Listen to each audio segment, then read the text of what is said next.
ये आप सामने देखिए शहीद चौक है, उसको उधर वो नामांकन हाँ वाला। वो नामांकन के एकदम गेट के बगल इन्होंने टेंट लगाया है जो एकदम अनियमित है और गुंडई है, और शहीद चौक को इन्होंने ढक दिया अपने बैनर पोस्टर से।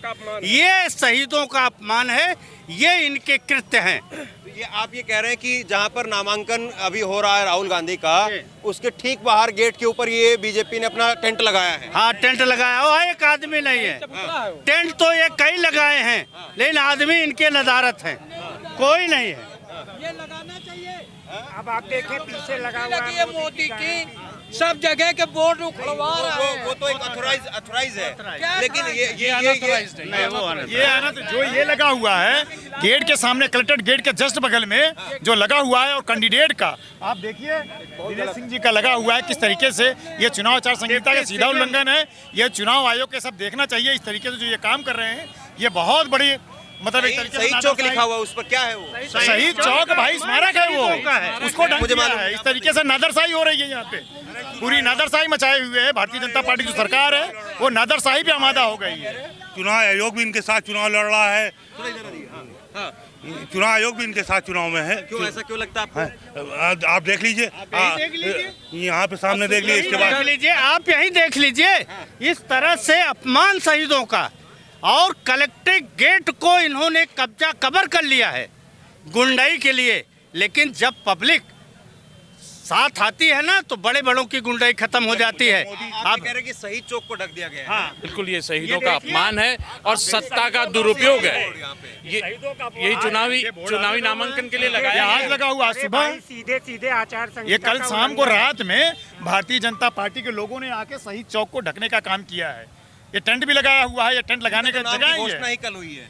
ये रात में लगा हुआ भाई, अच्छा, रात को रात में जी, ये रात में ही लगाए हैं, और इस तरीके से प्रशासन अंधा बना हुआ घूम रहा और है। निश्चित तौर पे रात में प्रशासन ने अनुमति तो नहीं दी होगी, तो ये अनाधिकृत है। नियमतः मुझे लगता है कि चुनाव वो आयोग को नामांकन इससे जहाँ पर कार्रवाई हो करनी रहा चाहिए। है, मुझे पूरी इसकी जानकारी नहीं है, लेकिन मुझे भी लगता है कि नामांकन जहाँ पर होता है अमूमन जो है नहीं लगाया कई जाता। शहरों में मैं जाता हूँ, लगता है। बिल्कुल नहीं लगाया जाता, और उसमें शहीद स्मारक को ढक के ये तो कतई नहीं अपमान बनता है, ये शहीदों का अपमान है। जो यहाँ बोर्ड लगा दिया गया, टेंट लगा दिया गया है, ये अपमान है शहीदों का। ऐसा नहीं होना चाहिए, अनधिकृत है, इसे हटवाना। चुनाव आयोग इनकी मदद कर रहा है। चुनाव आयोग इनको पूरी तरह से सपोर्ट कर रहा है। चुनाव आयोग आंखें बंद किए हुए है, और चुनाव आयोग जो है मनमानी करने की इनको पूरी छूट दे रहा है। इनके क्या मतलब ये यहाँ पर आज़ादी के समय गोली चली थी, किसानों पर गोली चली थी। यहाँ किसानों पर गोली चली थी, पहले सई नदी पर गोली चली, फिर यहाँ गोली चली। तो ये शहीद स्मारक बना है, बहुत पुराना है।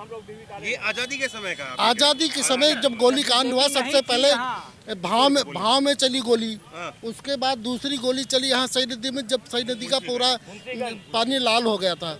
और एक मिनट, क्या नाम हुआ आपका? मेरा नाम ननकुमार मनहरण है, मैं आपका बहुत बड़ा फैन हूँ। अच्छा, बहुत धन्यवाद। लेकिन आप जो जानकारी बता रहे हैं, मुझे लगता है कि सबसे ज्यादा जानकारी आपके पास में सही चौक को लेकर के, थोड़ा दोबारा से बताइए नए सिरे से। देखिए, मैं थोड़ा दर्शकों के लिए बता दूं, हम लोग यहाँ पर जो है वो बातचीत कर रहे थे, और इधर ये कांग्रेस के कार्यकर्ता हैं, राहुल गांधी अभी नामांकन करने के लिए अंदर गए हुए हैं, जनता है ये, और ठीक है, और यहाँ पर इन्होंने जो है उस बात को लेकर के आपत्ति दर्ज कराई है कि ये शहीद चौक है।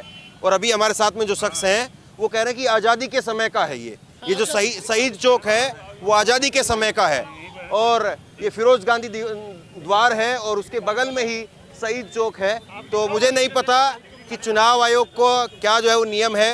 हालांकि मैं अलग अलग शहरों में जाता हूँ, कई नामांकन जो है वो इस बार के चुनाव में भी देखे हैं, पिछली बार के चुनाव में भी देखे हैं, और उससे पहले भी देखे हैं। लेकिन चुनाव में नामांकन जहाँ पर होता है उसके ठीक गेट के बाहर इस तरह से किसी उम्मीदवार का मंच लगा हुआ मैंने नहीं देखा है। आप इसके बारे में जो जानकारी बता रहे हैं कि शहीद चौक कब का है, क्या है, थोड़ा विस्तार से बताइए दर्शकों के लिए। ये जब आज़ादी की लड़ाई हो रही थी, और ये भारत छोड़ो आंदोलन के समय का है, तो जब यहाँ बहुत बड़ा गोलीकांड हुआ, सबसे पहले छोटा गोलीकांड हुआ ये भाव में, वहाँ शहीद स्मारक भी बना हुआ है किसानों का।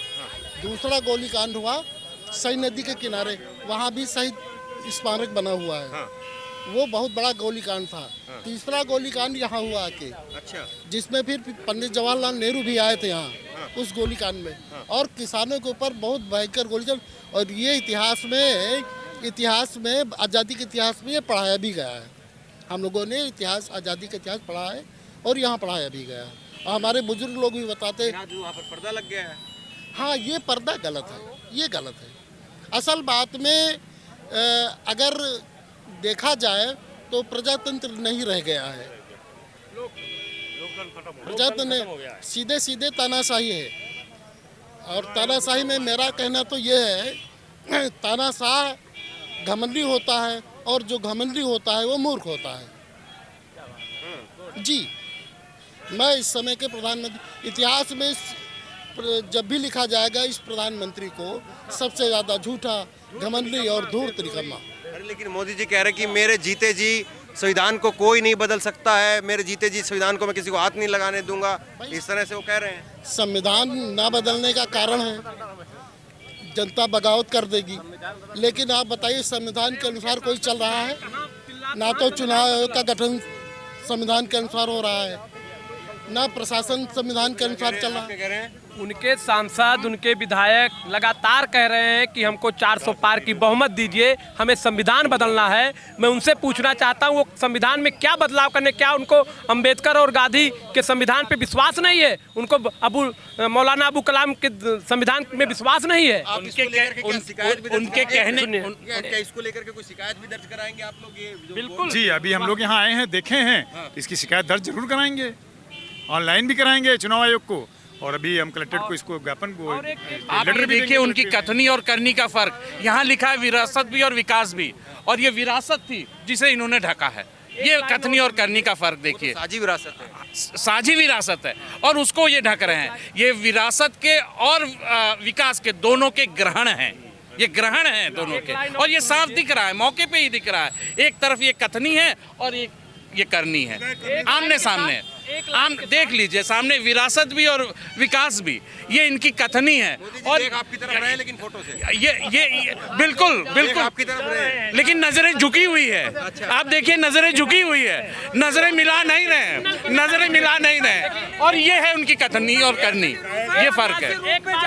मंदिर जाएंगे, अब इनका यही असली रूप है। अब कमंडल लेकर के इनको किसी की धार्मिक अपनी अपनी भावना है। मोदी जी, आपके मीडिया के माध्यम से मैं एक संदेश मोदी जी को देना चाहूंगा कि 4 जून से पहले झोला उठाएं और हिमालय पे तपस्या पे निकल जाएं, नहीं तो जेल में नरेंद्र मोदी। और क्यों चाहते हो आप लोग? भैया, प्रधानमंत्री इतने घोटाले, इतने भ्रष्टाचार, जब जांच होगी तो घोटाले और भ्रष्टाचार में लिप्त, और इनके हाथ खून से रंगे हुए हैं। 52 करोड़ चंदा लेकर के 70 करोड़ जो है, जो युवाओं की जान इन्होंने खतरे में डाली वैक्सीन के नाम पे।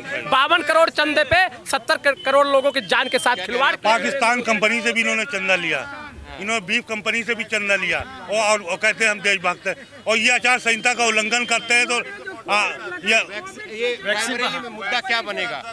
रायबरेली में बेरोजगारी मुद्दा है, यहाँ महंगाई मुद्दा है, और जो ये सरकार खास करके अभी देखिए नया कंपनी खुद मान रही है कि हमारे दवा से लोगों को टीटीएस की प्रॉब्लम है, टीटीएस का प्रॉब्लम। बताइए कि हमारी जो सरकार है, नरेंद्र मोदी की सरकार, बिना हमारे इंडियन मेडिकल काउंसिल के सेटिस्फाई ही किए लोगों को इंजेक्शन लगवा दिया। और देखिए सर, ये फेलियर ही तो है सर प्रधानमंत्री जी का। जब राहुल जी ने कहा था कि वैक्सीन की जांच होनी चाहिए, तब तो ये मुद्दा बना दिया कि वैक्सीन भी लोगों को नहीं लगने देना चाहते। और आज जब वैक्सीन कंपनी ने खुद ये एक्सेप्ट कर लिया है कि वैक्सीन से लोगों को, वैक्सीन मुद्दा है, बिल्कुल वैक्सीन भी मुद्दा है, और भी बहुत सारे मुद्दे हैं। ठीक है, अभी सर्टिफिकेट से इन्होंने जो क्या कह रहे हैं, बेरोजगारी भी मुद्दा है। कि चुनाव आयोग की वजह से किया गया है। नहीं सर, इससे पहले तो सर और भी चुनावों में रायबरेली में क्या होने वाला है? रायबरेली में राहुल गांधी परिवर्तन होने वाला है। रायबरेली प्रधानमंत्री जाएगा। हमारा परिवार है, और परिवार हमेशा परिवार के साथ रहता है सर। हर सुख दुख में हम लोग गांधी परिवार के साथ रहे, पूरा रायबरेली परिवार। लेकिन मोदी जी कह रहे हैं कि मैं शहजादे को कहूंगा कि डरो मत, भागो मत। सर, शहजादे कोई डर के नहीं आए, कोई अपने घर डर के नहीं आता है। अपना घर हमेशा अपना ही होता है सर। और इससे पहले उनकी मम्मी जी भी थी यहाँ पे, अब वो भी है। वो अपना परिवार, अपना घर वो छोड़ना नहीं चाहते, इसलिए उन्होंने अपने घर को अब कमाना। राहुल डर गए हैं क्या? थोड़ा आगे ही है, राहुल डर गए हैं क्या? मोदी जी कह रहे कि शहजादे से मैं कहूंगा कि वो डर करके भागो मत। जब लड़का बड़ा हो जाता है तो बाप डर के बैठता है। मोदी का वही हाल है। भागेगा वो तो अपने घर में है सर। राहुल जी से मोदी जी स्वयं डर चुके हैं। अच्छा जी हाँ, जब बेटा घर में बड़ा होता है तो बाप संभल के चलता है, इसलिए कि बेटा बड़ा है, उसके सामने बाप छोटा हो जाता है। नहीं वो मतलब आपको लग रहा है कि चुनाव में राहुल गांधी ने डर करके जो है वो रायबरेली जी नहीं, राहुल गांधी बम्पर वोटों से जीतेंगे और सबकी आपकी जमानत जब्त होगी। राहुल गांधी डरे नहीं, उन्होंने एक छोटे अगर अमेठी से लड़ते तब अमेठी से लड़ते तब भी जीतते। एक छोटे से कार्यकर्ता को लड़ाया 5 साल कार्यकर्ता हरा के भेजेगा। सोशल मीडिया पर एक ये चल रहा है कि अगर राहुल अमेठी से लड़ते तो चुनाव में ज्यादा जोश दिखता, रायबरेली से लड़ रहे हैं तो वो फिर जोश नजर नहीं है। जोश रायबरेली में जितना जोश अब है 45 डिग्री सेल्सियस में सर आपको ये जोश अब आप देख रहे हैं 45 डिग्री सेल्सियस में ये आपको जोश से दिखना चाहिए और पूरे देश को दिखना चाहिए। किसी के नामांकन में आप धड़ा ये कह रहा है कि अगर अमेठी से लड़ते तो चुनाव का मूड मिजाज ही अलग होता। सर अमेठी और रायबरेली दोनों ही गांधी परिवार का घर है और राहुल जी ने ये स्मृति ईरानी के सामने टक्कर होती। नहीं टक्कर सर हमारे भाई साहब के.एल. शर्मा जी, स्मृति ईरानी जी के हारे तो राहुल गांधी थी। नहीं हारे तो थे, लेकिन राहुल जी ये दिखाना चाहते हैं कि इस बार मैं अपने कार्यकर्ता से तुम्हारी जमानत नहीं बचने दूंगा। इस बार मैं अपने अदना से लगता है स्मृति ईरानी को किशोरीलाल हरा देंगे। सर जनता उनसे इतनी ज्यादा त्रस्त है सर। वहाँ एक बार आप अमेठी नहीं गए हो तो जाके देखिए, रो रही है जनता, माथा पकड़ के रो रही है सर। अमेठी में आपको लगता है कि स्मृति ईरानी को किशोरीलाल हरा देंगे? बहुत काफी वोटों से हराएंगे। असल बात में जब से यहाँ इंदिरा गांधी को हराया गया रायबरेली में, तो रायबरेली ने तो सीख ले ली। अब यहाँ कांग्रेस का कोई भी सिपाही खड़ा होगा और जीतेगा। 13 किलो में चीनी, 13 किलो में चीनी या तो देंगी, हाँ 13 रुपए किलो चीनी, और या फिर वो अब सांसदी तो हारेंगी राजनीति से संन्यास ले लेंगी।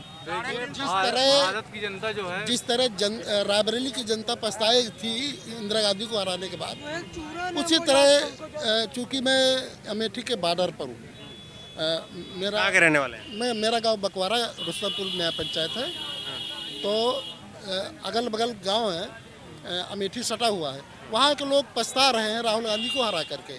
तो अब उसका बदला किशोरीलाल शर्मा को जिता करके वहाँ की जनता अपनी वफादारी साबित करेगी। किशोरीलाल शर्मा जो है वो स्मृति ईरानी को आपको लग रहा है टक्कर दे पाएंगे? अरे पूरा टक्कर, बहुत अच्छी बहुमत से किशोरीलाल शर्मा जी जीतेंगे, बहुत अच्छी बहुमत से। और राहुल अगर वहाँ रहते तो क्या माहौल होता? राहुल से और अच्छा प्रभाव पड़ता। राहुल के आने से कम हुआ? नहीं कम नहीं हुआ है, लेकिन और अच्छा प्रभाव पड़ता। कम नहीं करता और कांग्रेस का हर एक सेना का सर हर एक सैनिक मजबूत है, हर तरीके से लड़ने में सक्षम है सर। भारत की जनता समझ गई है, अब 10 साल मोदी जी को झेल रही है, अब नहीं झेलेगी।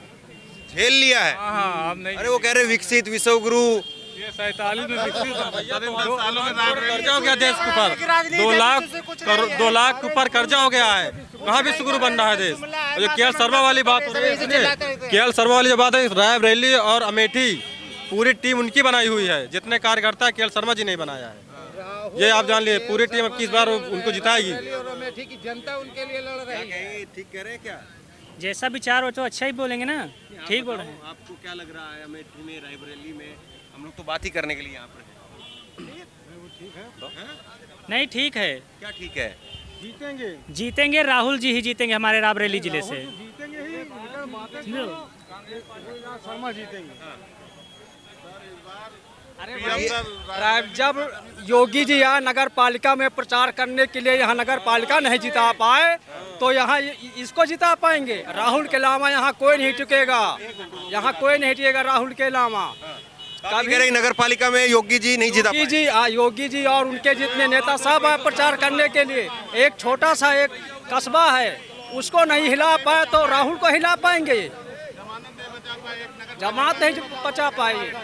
कांग्रेस का कई बार ये दिखता है, अरे जो रायबरेली में देन है कांग्रेस की देन है, और यहाँ किसी के देन नहीं है। रायबरेली के अंदर जितनी बड़ी बड़ी फैक्ट्रियाँ लगी, क्या क्या लगा, सब रायबरेली के देन कांग्रेस की है, चाहे कोई भी जात का हो यहाँ पे।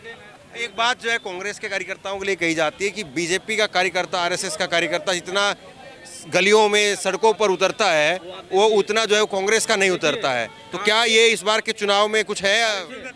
कांग्रेस यहाँ बीजेपी का जो है उसके पास पैसा है, पैसा है, वो पैसों पे जनता को लाता है।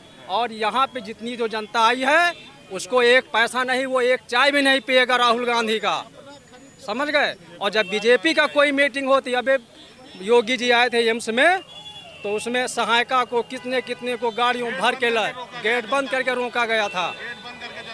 तो ये बात तो है, अभी भी राहुल गांधी जो है वो नामांकन के लिए गए हुए काफी करीब घंटा भर होने वाला है और अनमुनन इतना टाइम जो है वो नामांकन में लगता भी नहीं है। लेकिन आप देखेंगे तो उधर दिखाइए आप, उधर भी लोग जो है वो क्या बोलते हैं इसको चौक को आप? डिग्री कॉलेज चौराहा है। तो इस चौराहे के ऊपर जो है वो ऊपर तक बैठे हुए हैं, ऊपर तक चढ़े हुए हैं। और यहाँ पर आप अलग अलग दुकानों पर लोग देखेंगे तो डटे हुए हैं, कोई जूस पी रहा है, कोई पानी की बोतल ले रहा है, तो लोग डटे हुए हैं। तो क्या वाकई इस बार जो है वो मूड मिजाज लोगों का जो है वो बदला हुआ नजर आ रहा है? देखिए, असल बात में रायबरेली के जनता में रायबरेली की जनता खुद चुनाव लड़ती है कांग्रेस के लिए। पिछली बार सोनिया गांधी नामांकन भर के गई और उन्होंने कहा मेरा चुनाव आपका, और पूरा कार्यकर्ता, पूरी यहाँ की जनता, आप समझ लीजिए जब यहाँ घोषणा नहीं हुई नाम की तो लोग पूछते थे भाई कौन, है ना। तो लोगों में ये था कि कौन आएगा। ज़्यादातर लोगों को समझना थी कि प्रियंका गांधी आएंगी और राहुल गांधी वहाँ से लड़ेंगे। तो जनता में इतना उत्साह है, और वो नहीं हुआ तो क्या उससे फिर उत्साह डगमगाया कुछ? थोड़ा दुख तो होता है, लेकिन रायबरेली की जनता कांग्रेसी है। हर कोई भी प्रत्याशी कोई भी होता सर, यहाँ असल बात में इंदिरा गांधी ने के जमाने से लेकर के यहाँ की रगों में कांग्रेस ही बहता है। वो बात अलग है कि नए जमाने में झूठ, बड़े बड़े किले जो है वो ध्वस्त हो गए। वो ध्वस्त होने का कारण होता है कि जो ये मेन स्ट्रीम मीडिया है ये बिकी हुई है। आपको कोई पेपर उठा लीजिए, राहुल गांधी की इतनी बड़ी यात्रा हुई, किसी ने दिखाया? आप लोग न होते, क्योंकि मैंने आपको लगातार देखा है। अच्छा। तो ये भी नहीं मालूम होता कि राहुल गांधी आज के संत हैं। और मेरा तो भविष्यवाणी है कि भविष्य में कभी भी जब इतिहास लिखा जाएगा तो महात्मा गांधी के बाद दूसरे गांधी राहुल गांधी होंगे। चलिए, तो अब सवाल यही है कि क्या वाकई अब 20 तारीख को जब वोटिंग होगी तो उसमें यही उत्साह दिखेगा, और 4 जून को जब काउंटिंग होगी तो उसमें पता चलेगा कि रायबरेली के अंदर इस चौक पर खड़े होकर के लोगों ने जो कहा था वो सही साबित हुआ या नहीं। आप क्या सोचते हैं नीचे कमेंट बॉक्स में लिख करके जरूर बताइए। इस वीडियो को खूब शेयर कीजिए और इसी तरह की तमाम खबरों के लिए ऑनलाइन न्यूज़ इंडिया को सब्सक्राइब कीजिए। बहुत बहुत धन्यवाद।